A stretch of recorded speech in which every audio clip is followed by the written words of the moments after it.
kilalang kilala na nangaharas. Sara Duterte. Online ha, kita ng buong mundo, pinagbantaan, tsutsugihin ang Pangulo, si F. Elisa, si Martin Romualdez.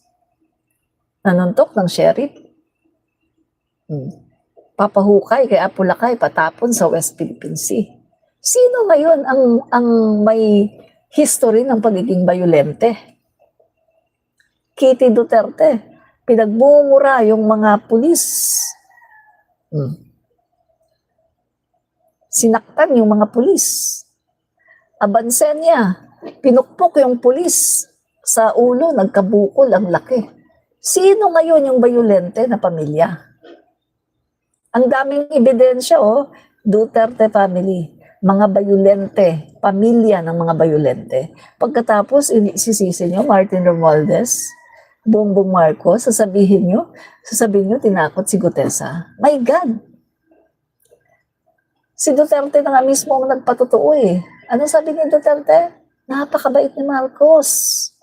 Alam niya ba si Marcos? Napakabait niyan. Kahit langaw, hindi nga niya mapatay. Sa totoo lang, no? Ang bait ni Marcos. Ang kaibigan,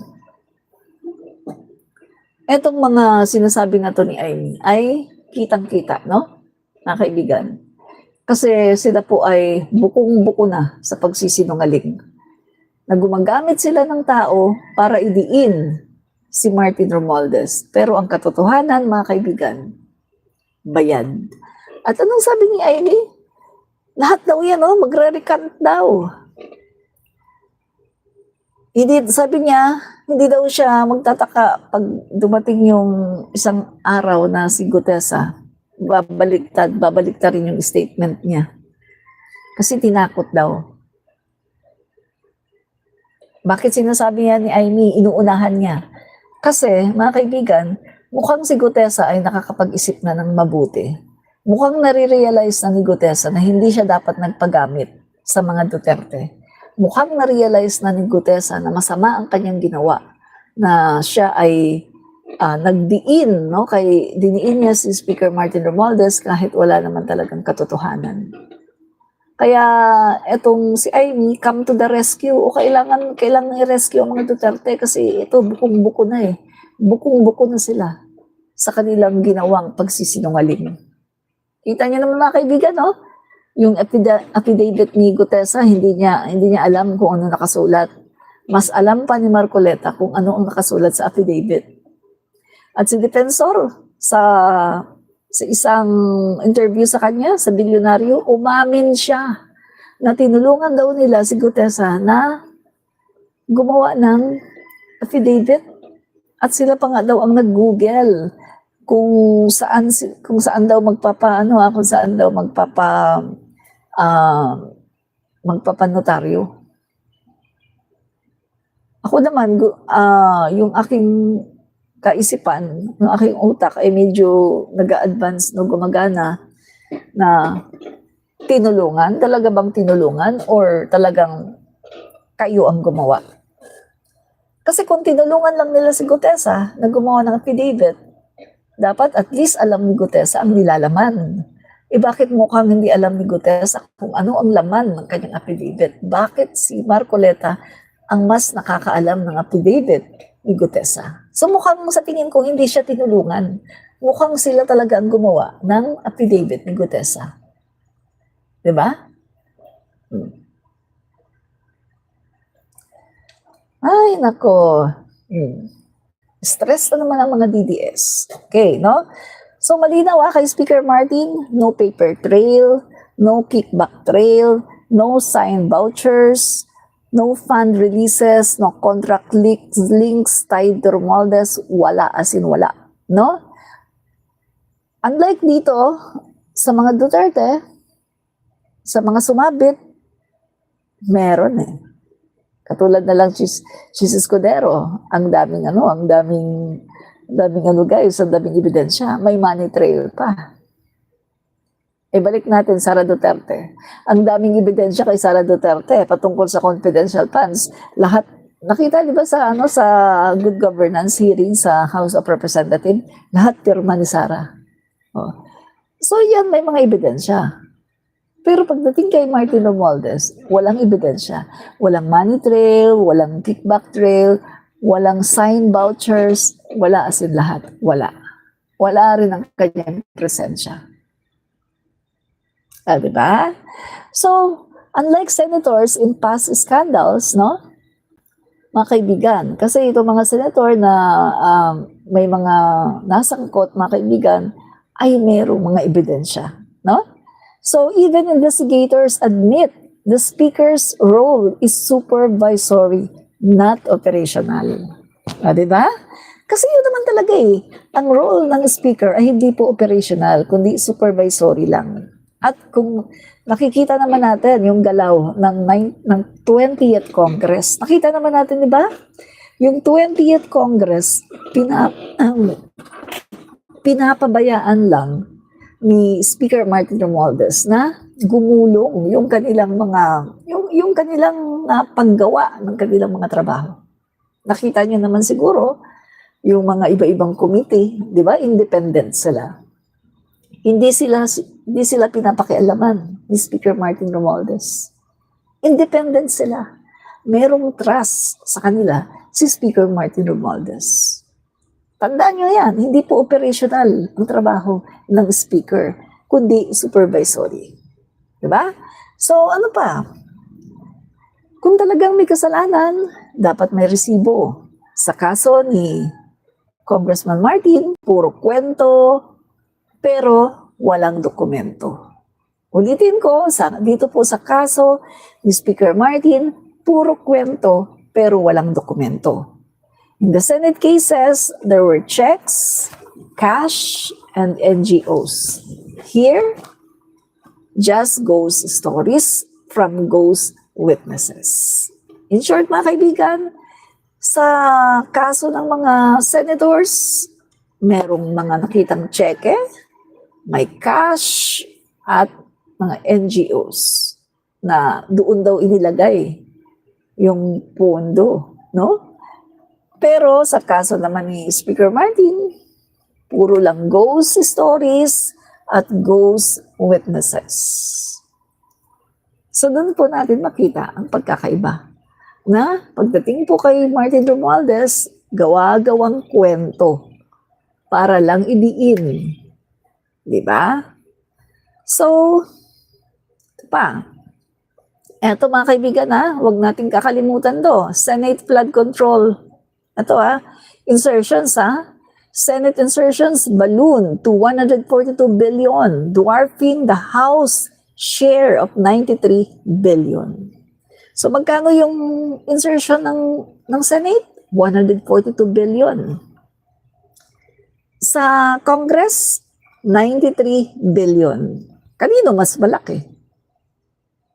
Insertion ba ng Congress or insertion ng Senate? Saan ang mas malaki?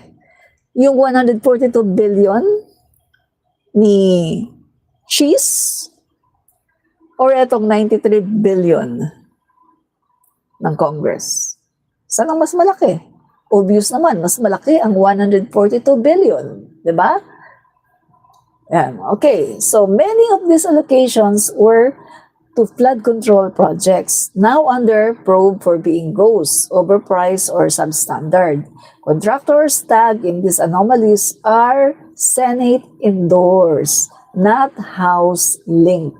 The public deserves to know who really benefited from those insertions. Sino daw ang may pinakamalaking insertions na inilagay doon? Si Chis Escudero. Number 1, Bulacan. Number 2, Sorsogon. Diba? Kita yan May data. Sino ang naglagay ng 142 insertions? Chis Escudero. Sino ang pinakamalaki? Bulacan. Joel Villanueva. Pangalawa, Sorsogon. Chis Escudero. Diba? Pero bakit tahimik si Amy pagdating doon? Bakit tahimik si Amy Duterte pagdating sa kanyang mga kasamahan? Bakit mukhang hindi niya binabatikos at hindi niya idinidiin ang mga senador na sangkot? Pero yung isang speaker, dating speaker, Martin Romualdez, ito ang kanyang gustong idiin. Kahit walang money trail, walang pirma, walang pangalan niya, wala ang kanyang presensya, walang mga dokumento, walang cheque, wala, as in wala. Kundi ghost stories, ghost witness lang. Pero gusto ni Amy, idiin at gawing mastermind si Martin. So ngayon, alam na natin kung bakit. Kasi, galit siya kay Martin dahil, syempre mga kaibigan, Duterte, I love tatay Digong. Kailangang idiin ang pinsan. Bakit? Kasi, para matanggal si BBM. Yan ang kanilang aim. Tanggalin ang Pangulo. O bukas na yan guys ha. Ano ba ngayon? 14? 14 ba ngayon o 13? Guys ha, sa 15, hindi, 16 po sila magrarally, no? 16. Sa 16 po sila magrarally, guys, no? So, abangan natin yan, no? So, ito pa. Kung sino ang may pinakmalaking pondo, siya ang dapat unang musisiin. 142 billion sa Senado, nasaan ang mga proyekto? Flood control daw, pero baha pa rin. Saan napunta ang 100 billion insertions? Some senators got billions for flood projects na ghost pala. Pero si Martin, walang pirma, walang project, sinisisi pa rin. So guys, paano yan? Si Speaker Martin, former speaker, walang project, walang pirma, walang money trail.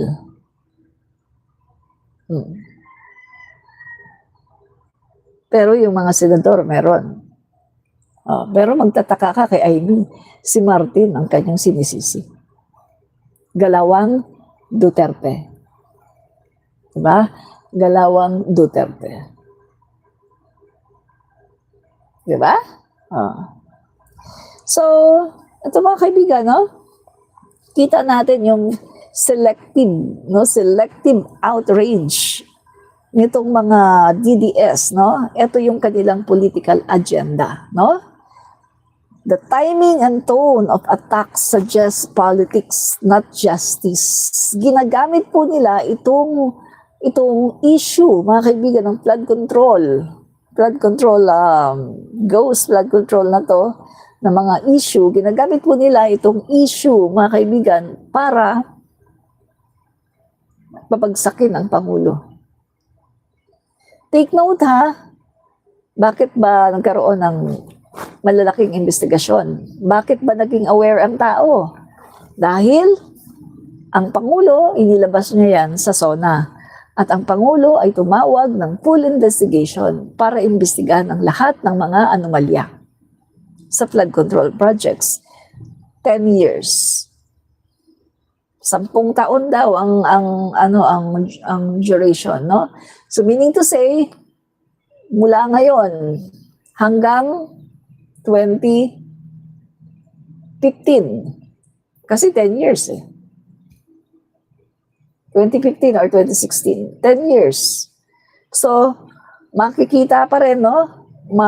Talagang madidig ang Duterte administration. Kasi 10 years eh. Pinapaimbestigahan ng Pangulo 10 taon. Kailangang imbestigahan, no? At so far, sa mga nakikita ngayon, mga kaibigan, lahat ng mga ghost flood control projects ay puro sa nakaraang administrasyon. Nakikita po ngayon eh. Merong may ebidensya guys eh. Yung mga flood control projects ng mga ghosts, halos lahat past administration. Halos lahat guys, no? So, yan po guys, Senate allies controlling key committees are deflecting attention from their own involvement. The ICI was meant to fix the system, not to become a weapon for political survival, no? So, Mananotice po natin yung pattern every time na lumalabas ang Senate fund anomalies, bigla may bagong issue, no, kay Congressman Martin.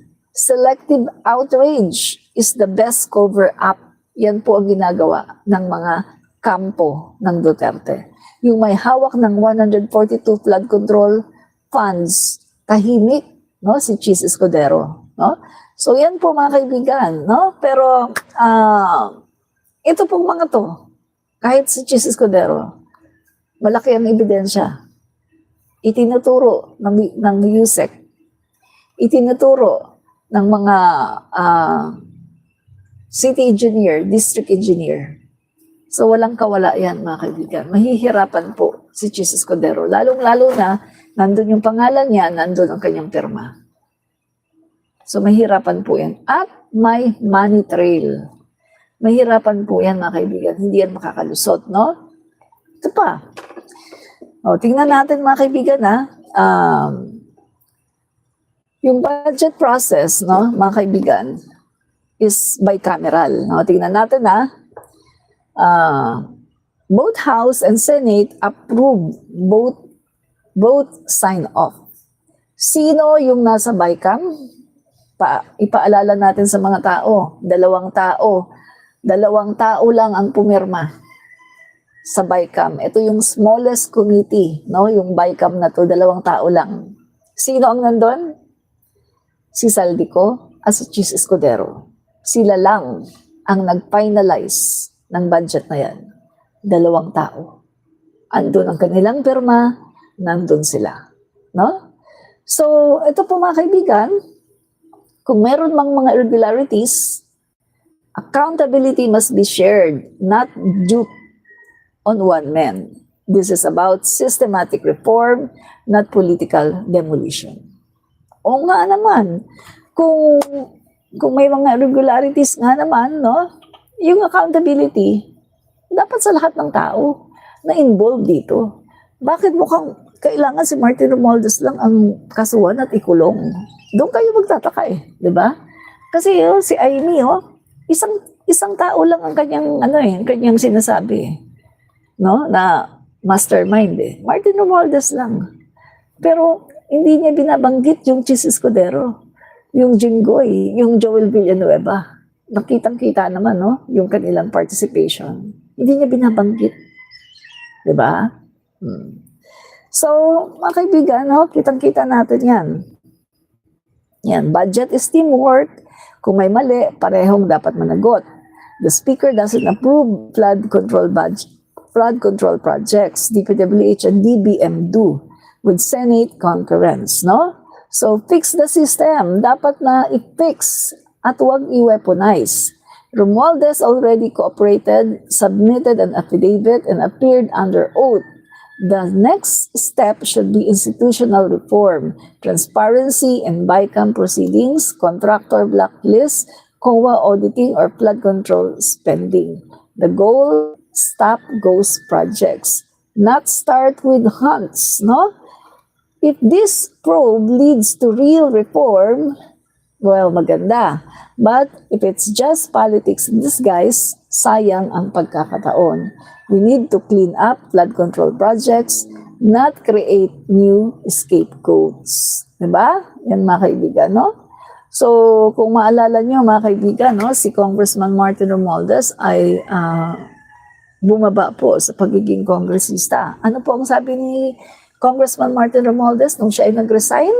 Kasi gusto daw niya na makatulong at sabihin, no, ang lahat ng kanyang nalalaman patungkol, no? Kung may mga nalalaman siya, ay sasabihin niya patungkol dito po sa paggawa ng mga budget.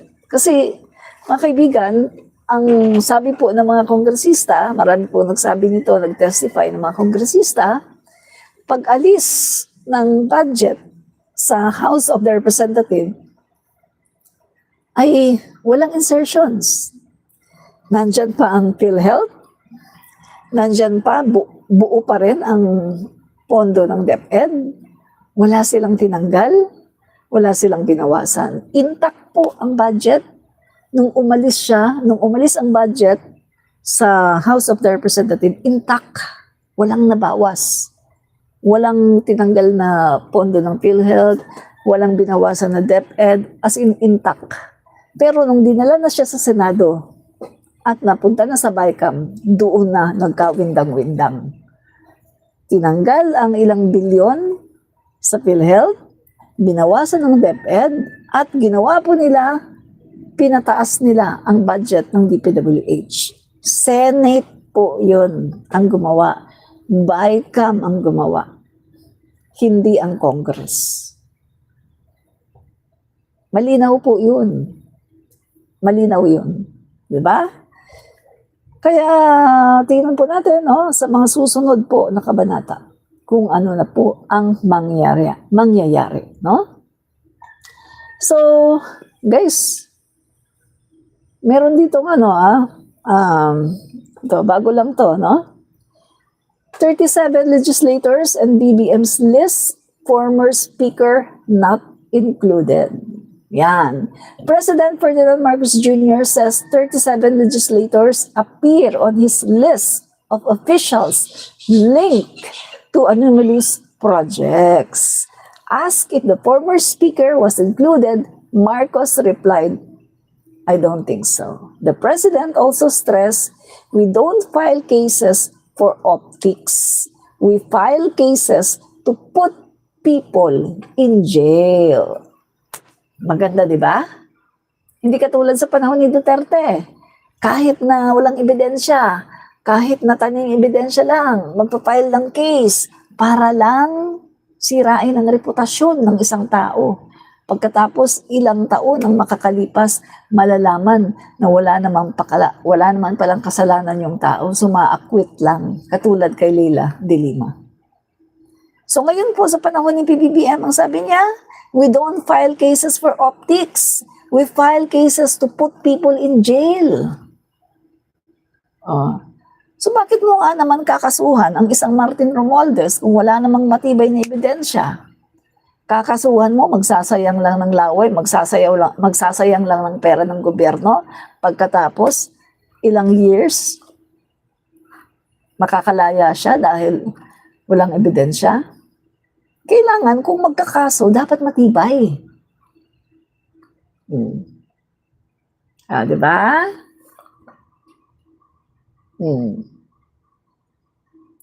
Kaya, ito sinasabi ko sa inyo, mga DDS, punta kayo kay Sara Duterte.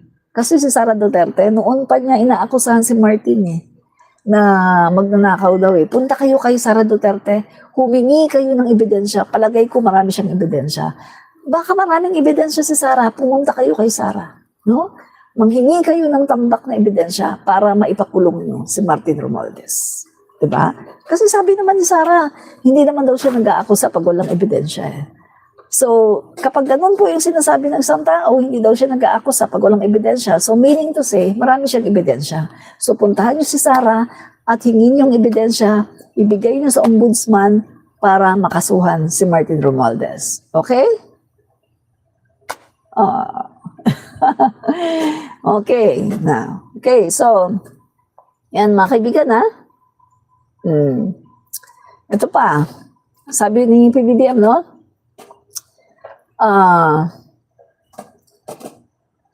On Romualdez, and 37 legislators nasa list, but no, I don't think so. The only evidence made against him is in the Senate. With the Speaker, no, not as yet. If something comes out, then he might be answerable for something. We don't file cases for optics. We build cases to put people in jail, to make people answer. I know many suggestions or who else we should file cases against. Well, we're fine with that. Provide us with the evidence and we'll file case against them. Bigyan niyo kami lahat ng ebidensya na meron kayo para magamit namin, para kasuhan kahit sino. Walang immune dito, walang exempted sa investigasyon na to. So yan po ang hamon ni Pangulong Marcos. Kung meron kayong maipakitang ebidensya laban kay Speaker Martin Romualdez, then kakasuhan po ng gobyerno. As simple as that, mga kaibigan. So go! Go, mga DDS! Go! Hanap kayo ng ebidensya. Make sure na this time, hindi na kayo papalpak. Kasi yung unang attempt nyo, palpak kay Gutesa. Make sure na kung gagawa ulit kayo ng taning ebidensya, kailangan perpekto ha, para talagang madiin dito si Martin Romualdez. Ba? Yan po ang katotohanan. Nakakaawa kayo, mga DDS. Iyak, iyak, iyak, iyak. Iyak, iyak kayo, iyak.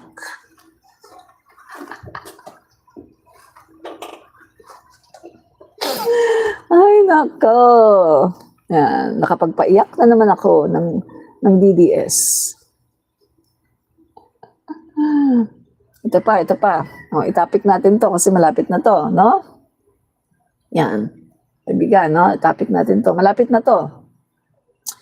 Ito guys, no? Itong rally na gagawin na 3 days, no?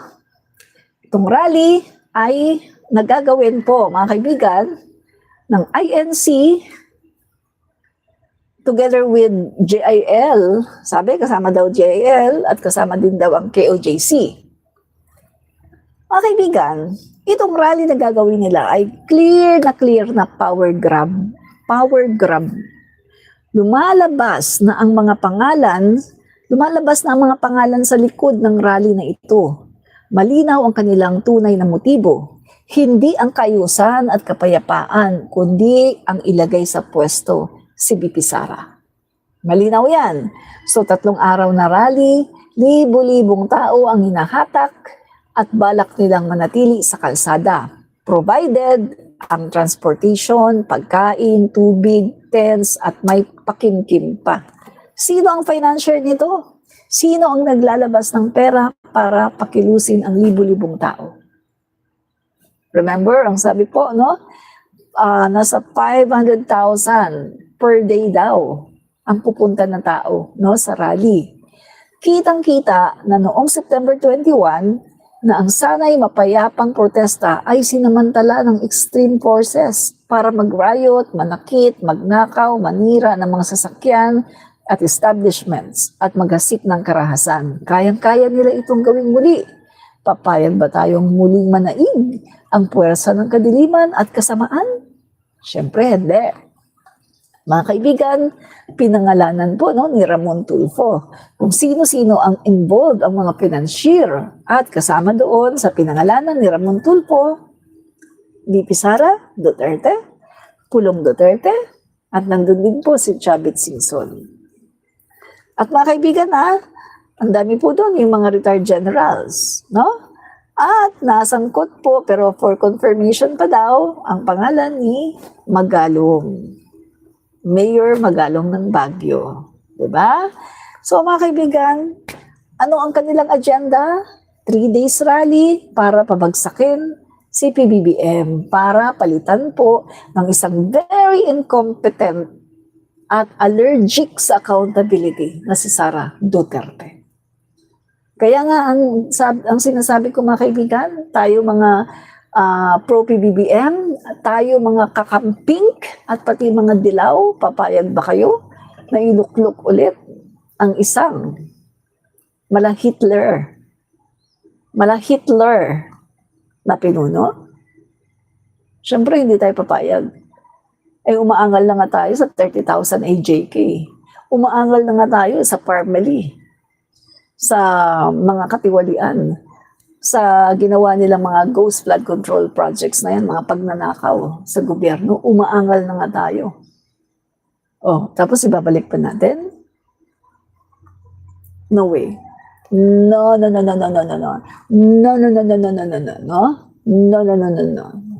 So, mga kaibigan, no? So, natakil na po natin ang ating lahat ng mga topic, no? So, guys, no, hanggang dyan na lang muna at ako ay may gagawin at ako'y aalis. Bye-bye! God bless! Ingat-ingat po tayo mga kababayan! Fight fake news, expose the truth. Bye-bye and God bless.